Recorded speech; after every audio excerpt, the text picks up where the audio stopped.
ಹೇಳಂಗಿಲ್ಲ, ಇದು ಕಾಲೇಜ್ ಹೆಸರು ನಾವು ಹೇಳಂಗಿಲ್ಲ. ಹೋಗಿ ನಡ್ಕೊಂಡು ಹೋಗ್ತಾರೆ 60 ವರ್ಷದವ್ರು ಹೊಡೆದಿ ಪಾಪ 12 ದಿನ ಆಸ್ಪತ್ರೆಯಲ್ಲಿ ಇದ್ದು ಎಕ್ಸ್ಪೈರ್ ಆದರು.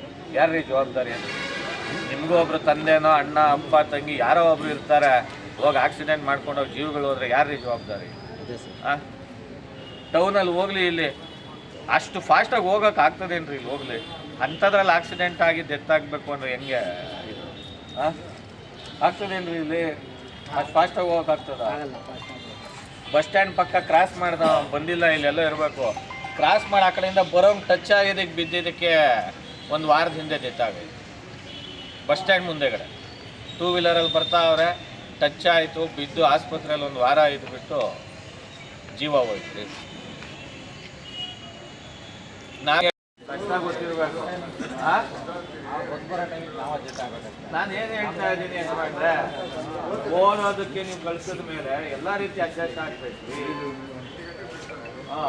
ಇಲ್ಲಿಂದ ಬೆಳಿಗ್ಗೆ 3 ಗಂಟೆಗೆ ಬಸ್ಸಲ್ಲಿ ನಿಲ್ಸಿರ್ತಾರಲ್ರಿ, 7 ಗಂಟೆ 8 ಗಂಟೆಗೆ ಹೋಗೋರು. ಈಗ ಕಾನೂನು ಈ ಥರ ಇದೆ, ಉಲ್ಲಂಘನೆ ಮಾಡಬೇಡಿ ಅಂತ. ಇಲ್ಲ ನಮ್ಗೆ ಕಷ್ಟ ಇದೆ, ನಾವು ಕಾನೂನು ಉಲ್ಲಂಘನೆ ಮಾಡ್ತೀವಿ ಅಂದರೆ ನಿಮ್ಗೆ ಏನು ಹೇಳ್ಬೇಕು? ನಾವು ಎಷ್ಟು ಕೇಸಸ್ಸು, ಎಷ್ಟು ಫೈನ್ಗಳು ಆಗ್ತಾನೆ ಇದ್ದೀವಿ. ನೀವು ನೋಡಿದ್ರೆ ಎಷ್ಟೋ ಜನರಿಗೆ ಟ್ರಿಪಲ್ ರೈಡಿಂಗ್ ಆಗ್ತಾ ಇದ್ದೀವಿ, ಎಲ್ಲ ಆಗ್ತಿದ್ದೀವಿ. ಇನ್ನು ಹುಡುಗರು ಓದೋ ಏಜು ನಿಮಗೆ ಕೇಳೋ ಸಹಜ, ಗಾಡಿ ಕೊಡಿಸು ಅದು ಇದು ಅಂತ. ಇದು ಏಜ್ ಎಲ್ಲ ಅವ್ರಿಗೆ ವಿತೌಟ್ DL ಗಾಡಿ ತೊಗೊಂಡು ಓಡಾಡೋರು. ಇಲ್ಲಿ ಓಡಾಡ್ತಾರೆ, ಓಕೆ. ನಿಮಗೆ ಕಣ್ ತಪ್ಪಿಸಿ ಹೈವೇಗೆ ಹೋದ್ರೆ ಏನು ರೀ ಮಾಡ್ತೀರಿ? ಇನ್ನೊಂದ್ಸಲ ಬರುವಾಗ ಅಲ್ಲ, ಇನ್ನೊಂದ್ಸರಿ ಆಯಿತು ಅಂದರೆ ನಾವು ಓನರ್ ಆಫ್ ದ ವೆಹಿಕಲ್, ನಮ್ಮ ಕಾನೂನಲ್ಲಿ ಇರೋದೇ ಆ್ಯಕ್ಚುಲಿ ಈ ಸರಿನೇ ಓನರ್ ಆಫ್ ದ ವೆಹಿಕಲ್ ಮೇಲೆ IMV ಆ್ಯಕ್ಟ್ ಅಂತಿದೆ, ಇಂಡಿಯನ್ ಮೋಟಾರ್ ವೆಹಿಕಲ್ ಆ್ಯಕ್ಟ್ ಅಂತ. ಅದ್ರ ಪ್ರಕಾರ ನಾವು ಓನರ್ ಆಫ್ ದ ವೆಹಿಕಲ್ ಮೇಲೇ ಆ್ಯಕ್ಷನ್ ತೊಗೊಂಡು ಕೇಸ್ ರಿಜಿಸ್ಟ್ರು FIR ಮಾಡಲೇಬೇಕು. ಬಟ್ ಇದೊಂದು ಸರಿ ನಾವು ವಾರ್ನ್ ಮಾಡ್ತೀವಿ, ಯಾವುದೇ ಕಾರಣಕ್ಕೂ ಮತ್ತೆ ರಿಪೀಟ್ ಆಗಬಾರ್ದು. ಎಲ್ಲರದು ಇವಾಗ ನೋಟ್ ಮಾಡ್ಕೊತೀವಿ, ಯಾವುದ್ರಲ್ಲಿ ನಮ್ಮ ಮಷಿನ್ಸ್ ಇದ್ದಾವೆ, ಅದರಲ್ಲಿ ನಿಮ್ಮ ನಂಬರ್ಗಳು ಎಲ್ಲ ನೋಟ್ ಮಾಡ್ಕೊಂಡು ನಿಮ್ಮ ಡೀಟೇಲ್ಸ್ ನೋಟ್ ಮಾಡ್ಕೊತೀವಿ. ಒಬ್ಬೊಬ್ಬರೇ ಬಂದು ನಿಮ್ಮದು ಡೀಟೇಲ್ಸು DL ಡೀಟೇಲ್ಸ್ ಎಲ್ಲ ಕೊಟ್ಬಿಟ್ಟು ಕೊಡಿ. ಮತ್ತೆ ಇದೇ ರಿಪೀಟ್ ಆಗಿ ಮತ್ತೆ ನೆಕ್ಸ್ಟ್ ಟೈಮ್ ನಾಳೆ ಬರ್ತೀವೋ ನಾಳೆಗೆ ಬರ್ತೀವೋ ಮತ್ತೆ ಹೇಳಿದ್ರೆ ನಿಮಗೆ ಪೇರೆಂಟ್ಸಿಗೆ ದಯವಿಟ್ಟು ಹೇಳಿದ್ದೀವಿ, ನಾವು ಕಾನೂನು ಫಾಲೋ ಅಪ್ ಮಾಡೋದಕ್ಕೆ ಇದೀವಿ ಹೊರತು ನಿಮಗೆ ತೊಂದರೆ ಕೊಡೋದಕ್ಕಲ್ಲ. ಮತ್ತೆ ಕೇಸ್ ರಿಜಿಸ್ಟರ್ ಆಗಿ ಡ್ರೈವರು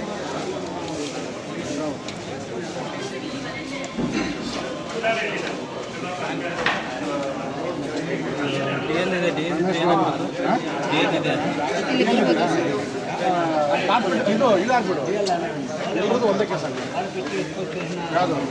ವಿತೌಟ್ DL ಒಂದು, ವಿತೌಟ್ ಹೆಲ್ಮೆಟ್ ಒಂದು, ವಿತೌಟ್ DL ఒకటి, వితౌట్ హెల్మెట్ ఒకటి.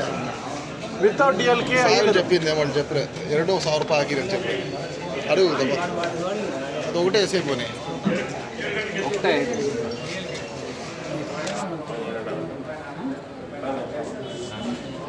క్యాష్ అది నాకు లేదు, వస్తాయి కదా చేద్దాం కదండి. ఏమన్నా తక్కువ చేసుకోవాలి కదండి, సాయం జరగల.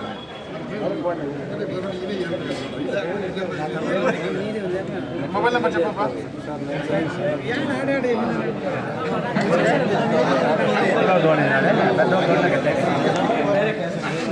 సార్ పదండి సార్.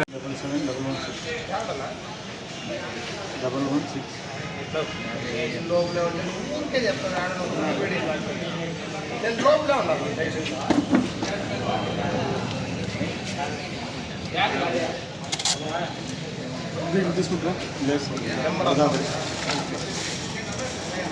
తీసుకో ఎవరు